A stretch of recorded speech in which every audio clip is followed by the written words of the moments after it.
Check your watches. It is, of course, time for the press preview, our first look at the front pages as they arrive.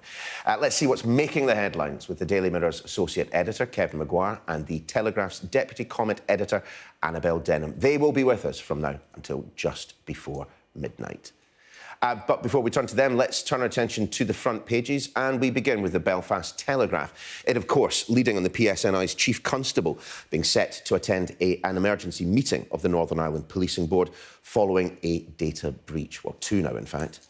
The Eye understands that tents bought by the Home Secretary to house thousands of asylum seekers could soon be put up at RAF Wethersfield. And the front of the Express also looking at the government's migration policies. Their headline, Threat to Quit Rights Treaty if Rwanda blocked again.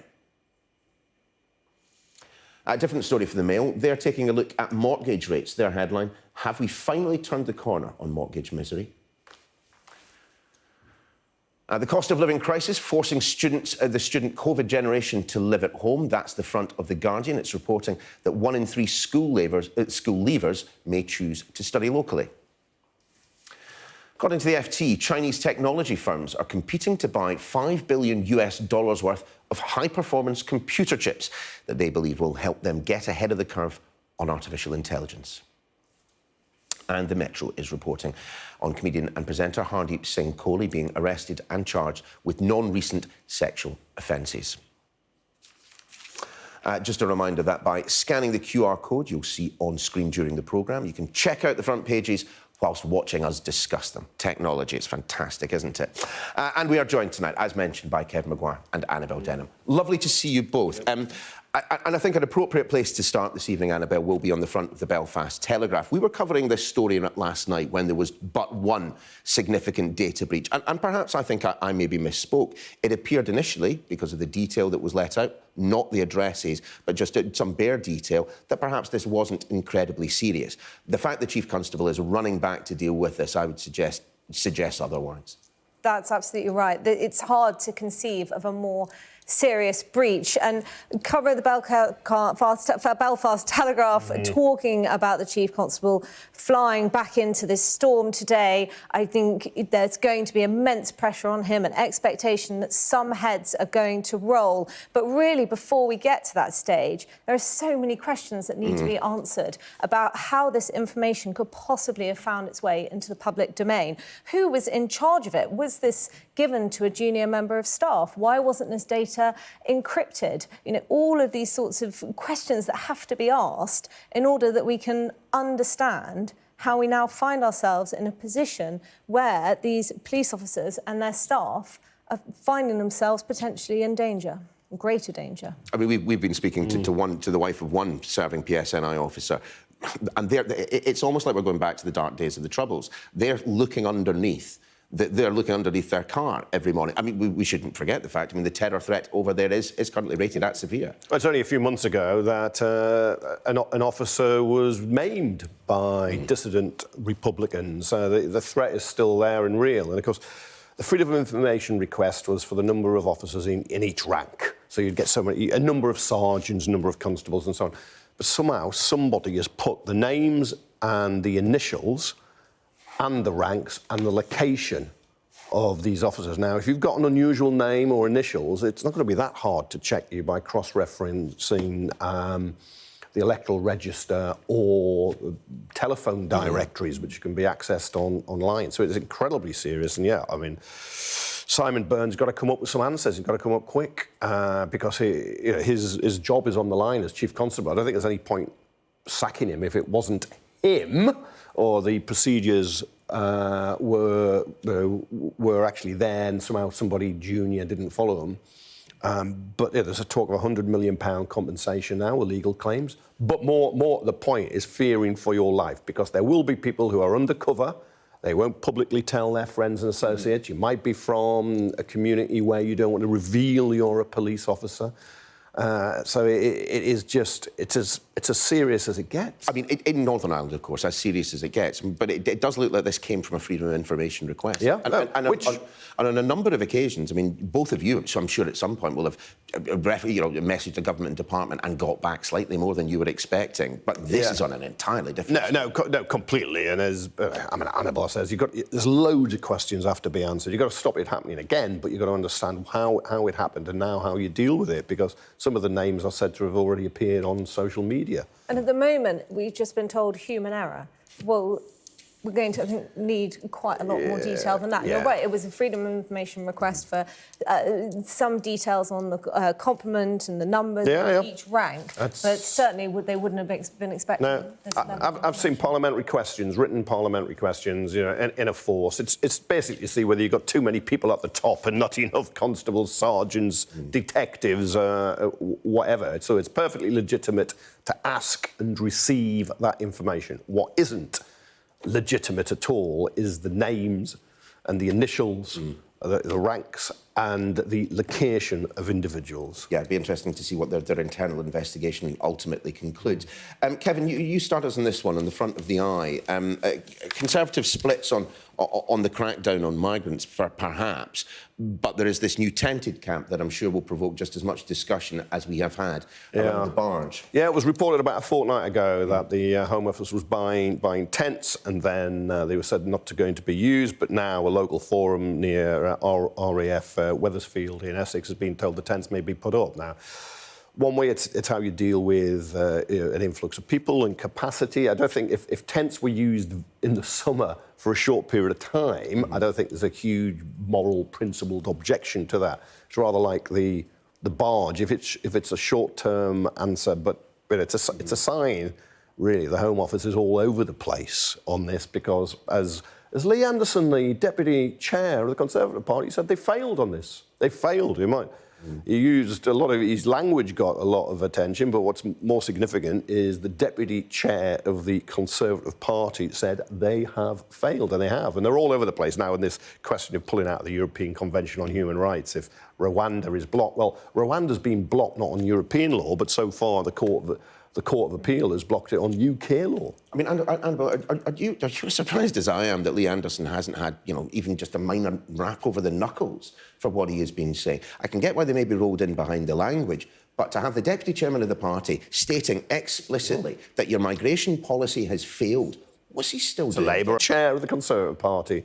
I'd like to listen to Annabel. You're right. It's extraordinary to have the Deputy Chair of the Conservative Party who is supposed to be helping campaign, who's supposed to be helping... You've got by-elections coming up, a general election taking place next year. This is one of the key figures in the party who is supposed to be trying to identify ways of appealing to voters. And Rishi Sunak went out at the start of the year and said that he had 5 pledges, one of which was to stop the boats. And 8 months later, we've got this admission from Lee Anderson that it's failing. But what Lee Anderson also said is that they are being thwarted at every turn. And I think a lot of voters are going to have sympathy with that. I know, Kevin, that you won't be one of them, but... It's appalling. People get lawyers to uphold their rights. But there's a reason why the government is getting increasingly desperate here with tents and the Ascension Plan, which was actually floated a couple of years ago, but that's now being recycled. They cannot get Rwanda off the ground.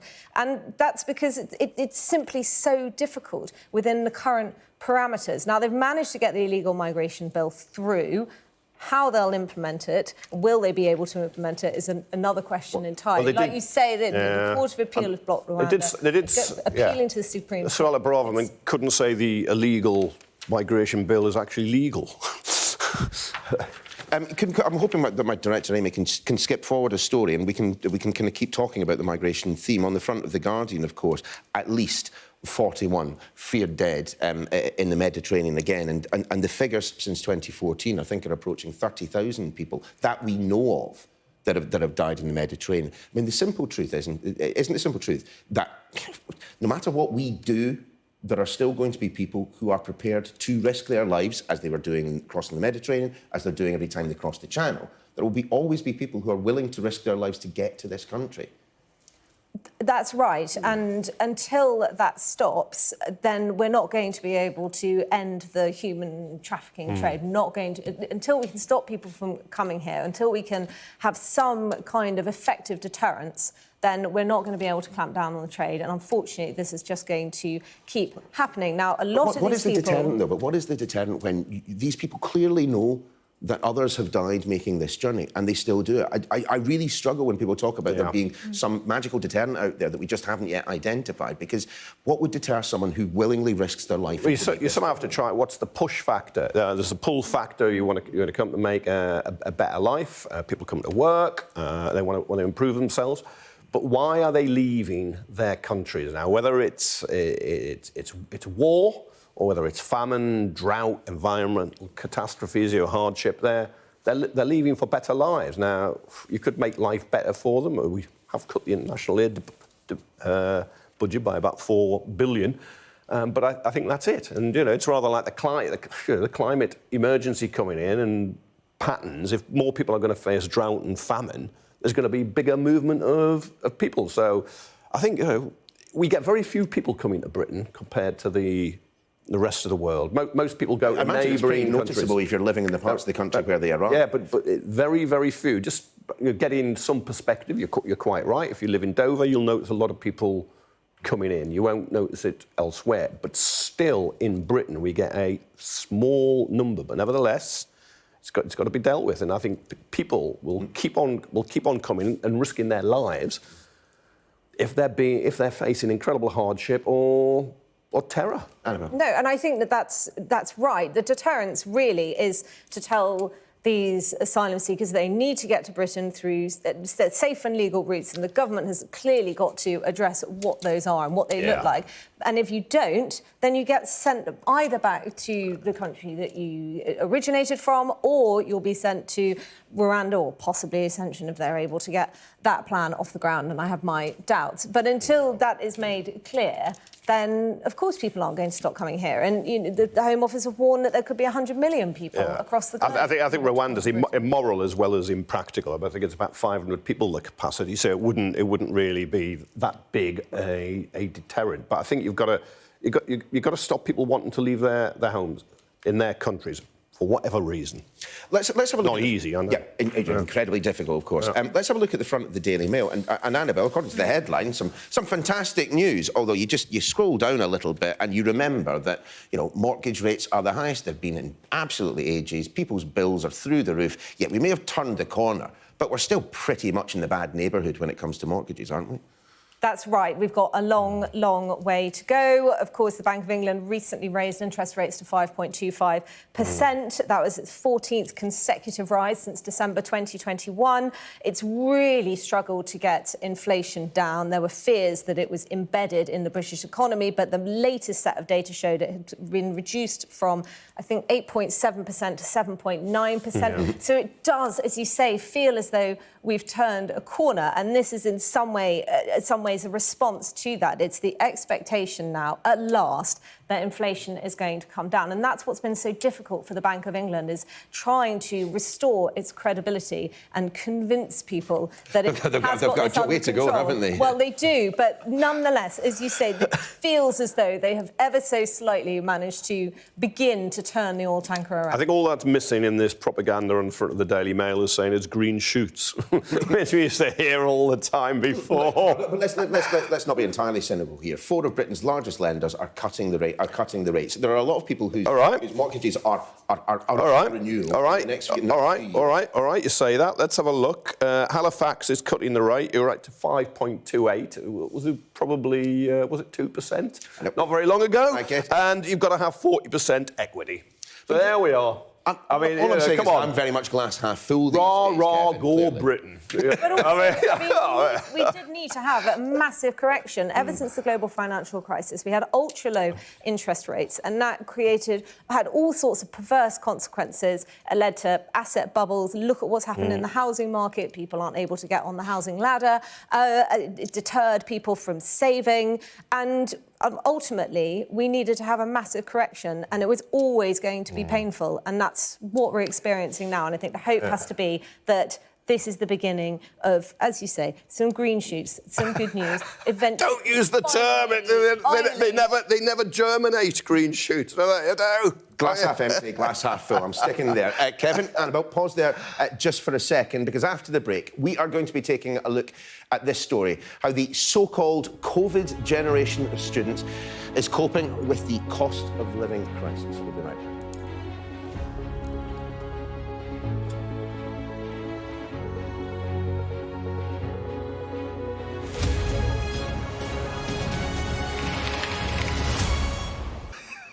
Welcome back to the press preview. Kevin Maguire and Annabel Denham still taking us through their choice from the papers. We'll go to the front of the Guardian now, Kevin, and this is, again, it's the cost of living crisis, it's students, it's COVID, and it's all coming together, and the housing crisis as well, I presume, in the story. Yeah, absolutely. And in England now, it looks like 34% of students will do their degrees at a local university and live at home, compared to 20% before the pandemic. And it's financially driven. These studies by University College of London and the Sutton Trust, a very good educational charity, and it points out that kids from the more disadvantaged backgrounds are more likely to stay at home because they won't have the financial support. Their parents won't be able to afford to pay their rent and subsidise them if they go away. And I think so they will miss out on opportunities, because if you go to university and you go away from home, I think mixing with other people and going to a new place is a large part of your learning.